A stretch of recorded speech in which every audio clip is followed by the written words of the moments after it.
Hello दोस्तों, अगर आप चैनल पर नए हो तो चैनल को लाइक करें, सब्सक्राइब करें, ज़्यादा से ज़्यादा शेयर करें। यूपीएससी की तरह परीक्षा को लेकर हर साल कैलेंडर जारी करेंगे आरपीएससी गहलोत। राजस्थान लोक सेवा आयोग का स्थापना दिवस मुख्यमंत्री अशोक गहलोत ने साख बनाने पर दिया जोर। कहा, कब कौन सी परीक्षा होगी वह हर समय मालूम रहे। मुख्यमंत्री अशोक गहलोत ने कहा कि राजस्थान लोक सेवा आयोग में भ्रांतियां दूर होनी चाहिए। बिना मतलब मेंबर चयन नाम होता है, वहाँ क्या होता है, कैसे सिलेक्शन होता है, सिलेक्शन में के पैसा चलता है, इस तरह की कोई बातें मार्केट में चलती रहती है। आज की बात नहीं है, सालों से हम बचपन से सुनते आए हैं। भ्रांतियां दूर होनी चाहिए, इसलिए जरूरी है ताकि जनता में क्रिएटिविटी बनी रहे। गहलोत आरपीएससी के 73वें स्थापना दिवस के मौके पर बोल रहे थे। सीएमबीसी के जरिए सम्मेलन से जुड़े गहलोत ने कहा है कि आरपीएससी को हर साल भ्रांतियों का कैलेंडर जारी करना होगा। संघ लोक सेवा आयोग की तरह लोगों को मालूम रहना चाहिए वे इस वक्त कौन सी परीक्षा होगी। एक बार ही कैलेंडर जारी होगा होकर नहीं रहे जाए। कुमावत कमेटी की रिपोर्ट पर लागू होगी। आरपीएससी क्रिएटिविटी बनाए रखें। और उसके बाद है, किस बैंक में कितनी पोस्ट खाली है, केंद्र सरकार ने जारी किए आंकड़े। किस ग्रेड में कितनी होती है शुरुआती तनख्वाह। इन तीन बैंकों में सबसे ज़्यादा वैकेंसी है। वित्त मंत्रालय की तरफ से जारी रिपोर्ट के अनुसार भारत के विभिन्न सरकारी क्षेत्रों के बैंकों में, यदि उन बैंकों की बात करें तो सबसे ज़्यादा अधिकारी कर्मचारी या अधीनस्थ कर्मचारी की वैकेंसी उनमें स्टेट बैंक ऑफ इंडिया। हालांकि अधीनस्थ कर्मचारी के लिए कोई पद रिक्त नहीं है। और उसके बाद पहले 27 थे, अब सिर्फ 12 रह गए हैं। पीएसपी किस ग्रेड में कितनी तनख्वाह होती है शुरुआती तनख्वाह।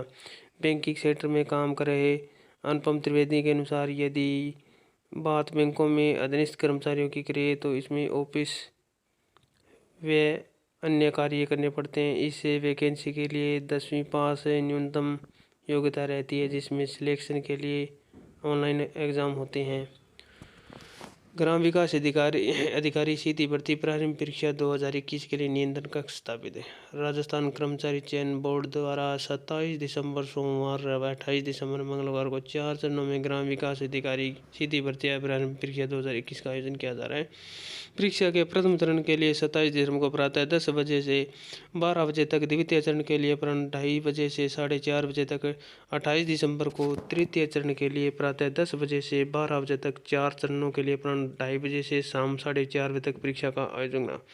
परीक्षा के सुचारू एवं सफल संचालन के लिए कलेक्टर ने कमरा नंबर 116 में एक नियंत्रण कक्ष की स्थापना की है, जो दिनांक 25 दिसंबर से 26 दिसंबर 9:30 से 6 बजे तक और 27 दिसंबर से 28 दिसंबर 7:30 बजे तक परीक्षा समाप्ति उपरांत नियंत्रण कक्ष से संबंधित समस्त कार्य पूर्ण होने तक कार्य करेगा। जिला परीक्षा स्तरीय परीक्षा नियंत्रण का दूरभाष नंबर ये है। उसके बाद रीट द्वितीय लेवल में प्रतीक्षा सूची की कई महीनों से उठ रही है मांग। विशेष शिक्षकों को नए साल से पहला तोहफा 2018 की प्रतीक्षा सूची है। सीकर के अंदर तृतीय श्रेणी शिक्षक भर्ती 2018 में नौकरी की तरह राह देखने वाले विशेष शिक्षकों के लिए अच्छी खबर है। जिला शिक्षा विभाग ने अब रीट द्वितीय लेवल में प्रतीक्षा सूची जारी की है।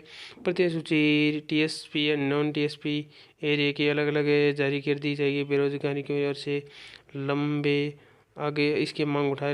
समय से मांग उठाई जा रही है। स्वीकृत पदों के हिसाब से कवायद पूरी करनी चाहिए। निर्देशक कानाराम ने सूची जारी की है। शिक्षा निर्देशक ने बताया कि उसके बाद अंग्रेजी, उर्दू, हिंदी, संस्कृत, सामाजिक अध्ययन, विज्ञान, गणित सूची जारी कर दी जाएगी। और अंग्रेजी, हिंदी, उर्दू, संस्कृत, सामाजिक अध्ययन के 27 दिसंबर से अगले दिन विज्ञान गणित के अभ्यर्थियों के दस्तावेज भैया प्रक्रिया चलती रहेगी। उसके बाद सरकार ने दी मंजूरी तो शिक्षा विभाग में अनलॉक होगी 31,000 तृतीय श्रेणी शिक्षकों की भर्ती। इस बार 8 लाख बेरोजगार रहेंगे। 2018 की भर्ती की तरह मांगे जाएंगे जिलों के विकल्प, काउंसलिंग में मिलेगा स्कूल। पदवृद्धि की राह में यह 2 पेज। फिलहाल इतने पद खाली हैं। बेरोजगारों की पद के अंदर वृद्धि की मांग जो है उठ रही है। इस बार बदले में नियम जानिए गणित।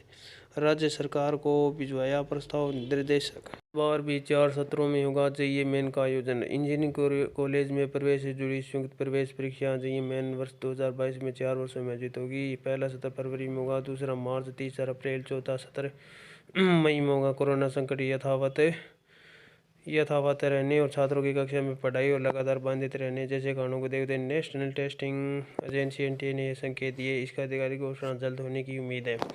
जेईई मेन के पहले सत्र के लिए रजिस्ट्रेशन का काम भी जनवरी के पहले हफ्ते से शुरू हो सकता है। एनटीए से जुड़े सूत्रों की माने तो जेईई मेन 2022 का आयोजन पूरी तरह से वर्ष 2021 की तरह ही होगा। परीक्षा ज़्यादा से ज़्यादा केंद्रों पर होगी और कोरोना से प्रोटोकॉल का पालन किया जाएगा। फरवरी, मार्च, अप्रैल, मई में होगी इंजीनियरिंग में दाखिले के लिए प्रवेश परीक्षा। उसके बाद एनडीए परीक्षा के लिए आवेदन शुरू, हाथ से न जाने दें ये मौका। 10 अप्रैल 2022 को लिखित परीक्षा समय रहते पक्की तैयारी दिलाएगी सफलता। एनडीए 2022 नोटिफिकेशन 22 दिसंबर। उसके बाद होगी ये मासिक वेतन और कोर्स की खास बातें क्या कहते हैं हमारे इंडिया स्टूडेंट्स। और शिक्षक भर्ती परीक्षा 2018 काउंसलिंग 27 से माध्यमिक शिक्षा निर्देशालय ने शिक्षक भर्ती परीक्षा 2018 अध्यापक लेवल द्वितीय विशेष शिक्षा के विभिन्न विषयों के रिक्त पद रहे को ध्यान में रखते हुए अभ्यर्थियों की काउंसलिंग का कार्यक्रम तय किया गया। शिक्षा कानाराम ने बताया, अंग्रेजी, उर्दू, हिंदी, संयुक्त सामाजिक अध्ययन के लिए अभ्यर्थियों की काउंसलिंग 27 दिसंबर होगी। इसी तरह सामाजिक अध्ययन की 28 को और विज्ञान गणित की 29 दिसंबर को होगी। और विशेष जो है पद रिक्त पद जो है भरे जाएंगे। शेष रहे अभ्यर्थियों के दस्तावेजी प्रारंभ जाँच की जाएगी। उसके बाद केंद्रीय औद्योगिक सुरक्षा बल में हेड कांस्टेबल के 249 पदों पर भर्ती। गृह मंत्रालय ने कहता है कि डीएवीपी ने केंद्रीय औद्योगिक सुरक्षा बल में हेड कांस्टेबल 249 पदों पर भर्ती का नोटिफिकेशन जारी किया गया है। सीआईएसएफ की हेड कांस्टेबल सामान्य ड्यूटी भर्ती में महिला पुरुष अभ्यर्थी आवेदन कर सकेंगे। सीआईएसएफ भर्ती नोटिफिकेशन इस भर्ती के लिए केवल योग्य स्पोर्ट्समैन की ही योग्य माने जाएंगे। सीआईएसएफ हेड कांस्टेबल भर्ती में आवेदन करने के इच्छुक अभ्यर्थी अपना आवेदन फॉर्म ऑफलाइन मोड से 31 मार्च 2021 तक भेज सकते हैं। केवल योग्य अभ्यर्थी जो आवेदन शर्तों को पूरा करे हुए योग्य अभ्यर्थी आवेदन भर सकते हैं। इस पद के लिए खेल कोटा 1 सितंबर 2019 से 31 मार्च 2022 तक किसी चैंपियनशिप में भाग लेना चाहिए। आगे चैंपियनशिप टूर्नामेंट उपलब्धि के आधार पर ही अभ्यर्थी की आवेदन योग्यता मानी जाएगी। इस भर्ती के तहत चयनित अभ्यर्थी देश के किसी भी भाग में सेवा के लिए तैनात हो सकते हैं। 2022 में बदलेगा भर्ती परीक्षाओं का तरीका। नए साल 2022 में सरकार रेलवे भर्ती बोर्ड आरआरबी कर्मचारी चयन एमएसएससी और बैंकिंग कर्मचारी संस्थान आईबीपीएस की भर्तियों के तौर तरीके बदलने जा रहे। कई तरह की सरकारी नौकरियों की भर्ती के लिए होने वाली सामान्य पात्रता परीक्षा सीईटी की शुरुआत 2022 से होगी। मोदी सरकार राष्ट्रीय भर्ती एजेंसी के जरिए कॉमन एलिजिबिलिटी टेस्ट सीईटी आयोजित करेगी, जिसके जरिए सरकारी क्षेत्र में नौकरी के लिए योग्य उम्मीदवार को छांटा जाएगा। और पहले एसएससी रेलवे भर्ती बोर्ड आईबीपीएस के लिए उम्मीदवार की स्क्रीनिंग करेगी। और उसके बाद है शिक्षा विभाग ने 31,000 पदों पर भर्ती के प्रस्ताव भेजे। राज्य मेरिट के आधार पर ग्रेड 3 टीचर की भर्ती के लिए सीट्स में बढ़ोतरी की उम्मीद फिलहाल नजर नहीं आ रही है। शिक्षा विभाग ने महज 31,000 पदों पर भर्ती के प्रपोजल ही राज्य सरकार को भेजे थे, जिसके आधार पर भर्ती प्रक्रिया जल्दी शुरू हो सकती है। राज्य में आवेदन करने वाले टीचर के सीट मार्क मेरिट बनेगी। इसी मेरिट के आधार पर टीचर का चयन करके जिला आवंटित कर दिया जाएगा। शिक्षा विभाग ने सीट में बढ़ोतरी करने का कोई प्रयास अब तक नहीं किया। इस संबंध में कोई प्रस्ताव भी राज्य सरकार को नहीं भेजा है। इस संबंध में माध्यमिक शिक्षा निदेशक कानाराम से बात की। उन्होंने स्पष्ट किया कि पदों में बढ़ोतरी का निर्णय राज्य सरकार कर सकती है।